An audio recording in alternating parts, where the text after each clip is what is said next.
What's up, everybody? Welcome back to Between the Fence Posts. I'm your host, Ryan Brown, and on today's episode, we are coming to you here from the office in Dandridge, but we have a very short episode for you today, and we have a very special guest, Miss Catherine Coalson, our Family Consumer Science Agent. Kat, you want to go ahead and introduce yourself to the folks out there?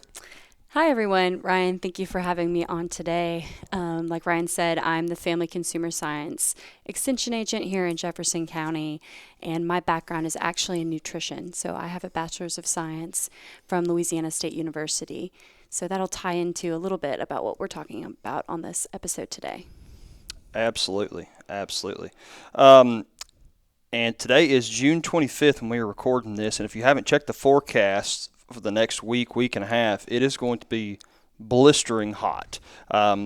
Depending on what forecast you look at and what meteorologist you're tuning into, they're anticipating anywhere from highs in the upper 90s, maybe even touching 100, and heat indexes all the way up to 110, maybe even 112, 115, somewhere in that ballpark, just depending on what forecast you look at and what day it is. But again, that's within the week to 10 days coming here on the 4th of July, which is approaching very, very quickly. It's hard to believe it's already the 4th of July. I mean, it feels like it was just New Year's yesterday.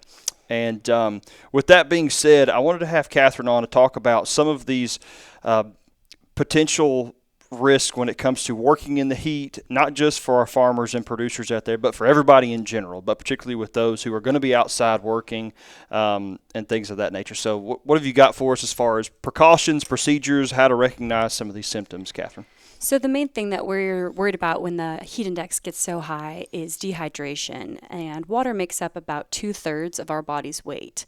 And if we lose 4% naturally throughout the day, but if we don't replenish it, then we start to see some negative effects, such as heat stroke, heat cramps, heat exhaustion.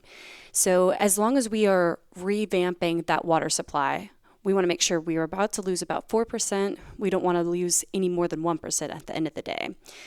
That 4% is lost naturally through sweat, using our lungs, all those kinds of natural things. But when we're outside working in the heat, we lose even more water as our body's sweating to cool itself down.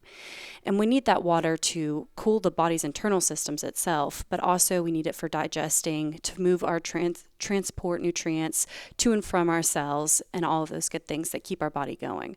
Water is also huge, as it's a lubricant for our joints and cushions our vital organs as well. So we want to make sure that we're replenishing those water levels. So as you're drinking water throughout the day, keep in mind the average male needs about 12 cups of water a day.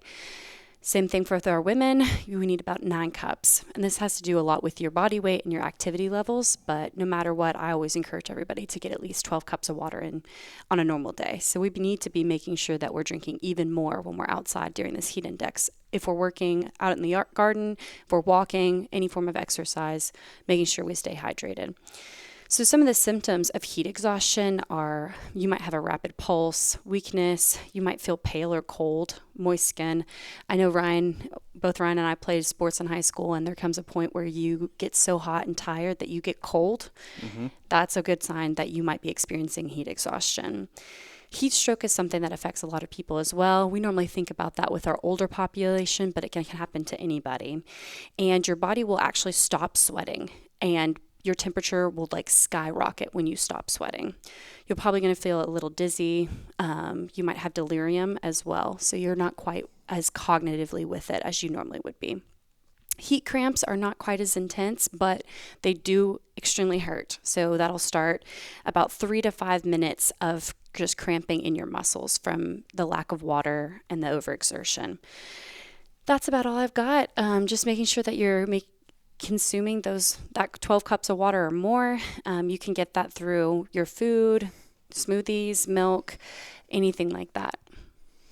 Have I ever told you the story about when I was an agent in Georgia and I was on a farm visit and a guy literally he pretty much passed out when I was there on the farm visit.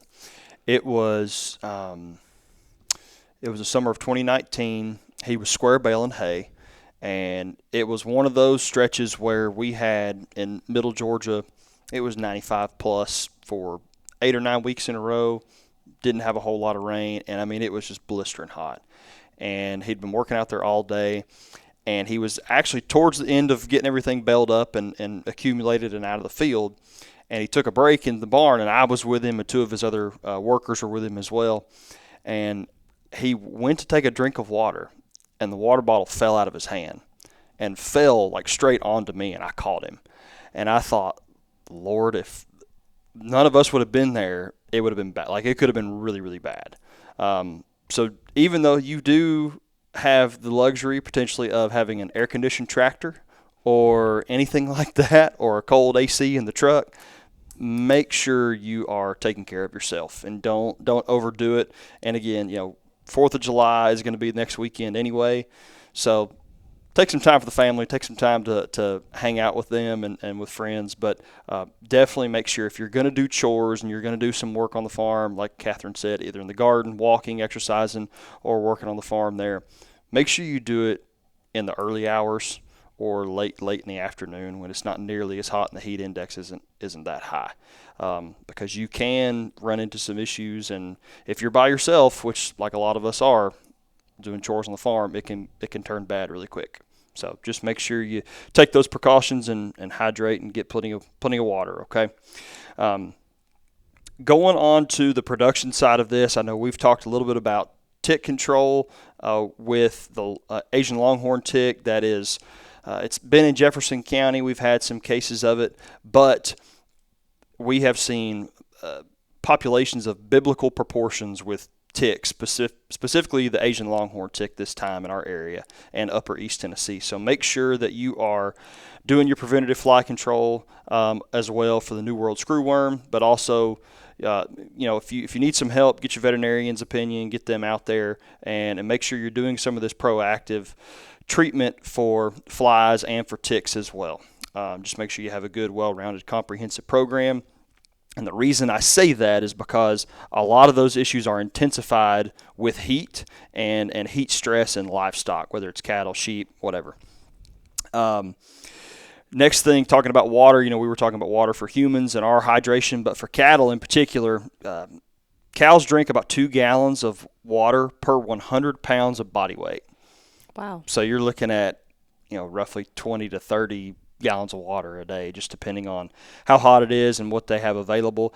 And I'm really, really don't think that people know that number. That's all. I mean, you add that up, you got a 30 cow herd. I'm not good at math that fast, but 20 times 20 is 400. So that's what. Yeah, and people don't even get in their 12 cups of water. No, absolutely not. So especially, like we said, make sure you keep hydrated, but also your livestock are going to need a little bit of extra water as well. Providing shade, obviously, if you don't have a lot of shade, make sure you give them access to pastures and places that have shade, or whether that's in a barn. And then avoid any drastic changes, whether that be weaning, diet changes, anything that's going to kind of throw them for a loop. When you add the heat on top of it, it's really going to be stressful and hard on them, and you don't want to add any more stress onto their plate when it's 95 to 100 degrees outside anyway. So, you got anything else to add? That's it. Stay safe, stay hydrated. Okay. Enjoy the summer. All right. Well, y'all have a great 4th of July, and we will see you all next time here on Between the Fence Posts. Thank y'all.